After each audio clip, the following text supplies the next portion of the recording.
The rise and fall of the Assad dynasty, a 50-year rule over Syria.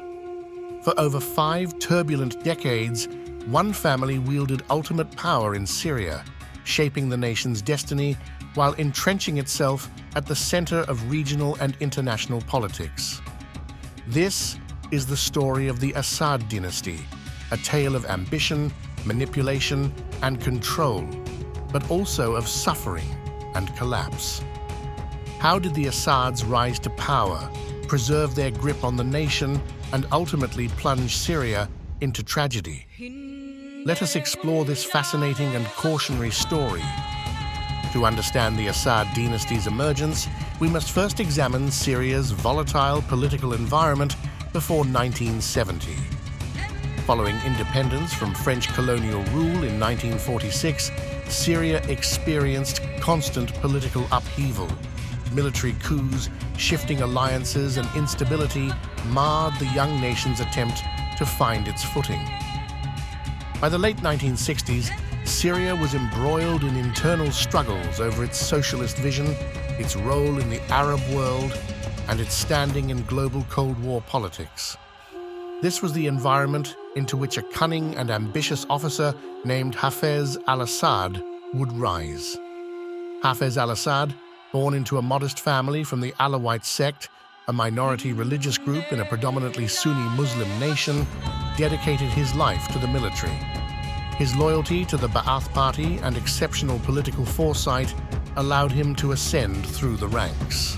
By 1970, amidst factional tensions within the Ba'ath leadership, Hafez orchestrated the Corrective Revolution, a bloodless coup that swiftly brought him to power. As Syria's new leader, Hafez wasted no time in consolidating his authority.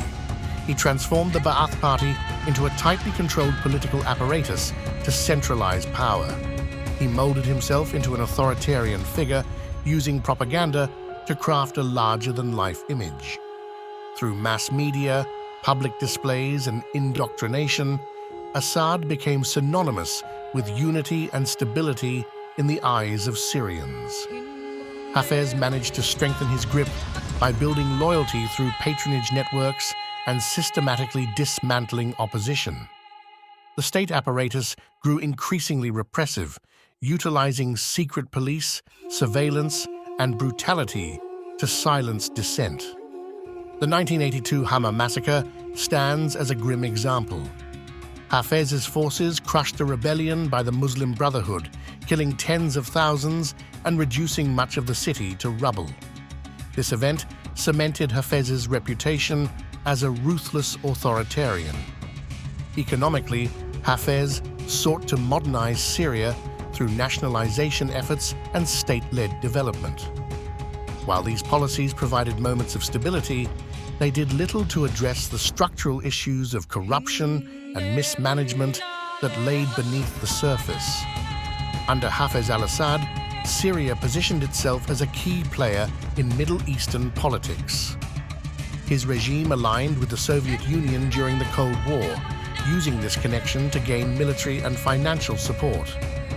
Hafez portrayed Syria as the steadfast Arab power standing against Israel, particularly after losing the Golan Heights in the 1967 Arab-Israeli War. The Assad dynasty also extended its influence into neighboring Lebanon, particularly during the Lebanese Civil War, 1975 to 1990.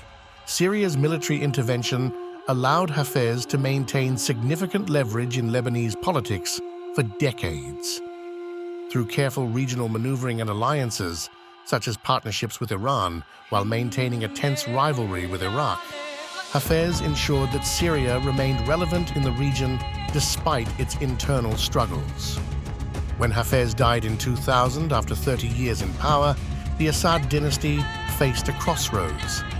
Leadership passed not to Hafez's eldest son Basil, who had been groomed for the role but died in a car accident, but to his younger, less experienced son, Bashar al-Assad. Bashar, a trained ophthalmologist studying in London, was thrust into the political spotlight. To legitimize his rule, the Syrian constitution was swiftly amended to lower the minimum age for presidency, allowing Bashar then only 34, to take the reins. Many Syrians and international observers expressed cautious optimism about this political newcomer. At the start of his presidency, Bashar promised reforms. He launched an era dubbed the Damascus Spring, during which political prisoners were released and intellectuals engaged in limited debates on Syria's future. There was initial hope for modernization, improved governance, and even economic liberalization. However, this period of reform was fleeting. Within a year, the regime reverted to its authoritarian tendencies. Bashar strengthened the security state built by his father, silencing dissent under the guise of maintaining stability. The hope for a more open political environment quickly evaporated. Economically, Bashar introduced limited market reforms, but corruption and cronyism within Syria's elite, often dominated by the Assad family and their loyalists, plagued the system. Public dissatisfaction simmered beneath the surface of a seemingly stable nation. In 2011, the Arab Spring, protest movements demanding freedom and democracy across the Middle East reached Syria. Protests erupted in several cities, harboring calls for an end to corruption, repression, and inequality. Bashar responded with violence, hoping to suppress dissent as his father once had. When peaceful demonstrations were met with heavy crackdowns, the situation spiraled into chaos. Armed opposition groups began to form, and what started as a protest movement escalated into a devastating civil war. As the conflict deepened, extremist factions such as ISIS entered the fray. The fractured opposition, combined with brutal measures by Assad's forces, including chemical weapon use, plunged the country into turmoil. The war displaced millions of Syrians, creating one of the worst humanitarian crises of the 21st century.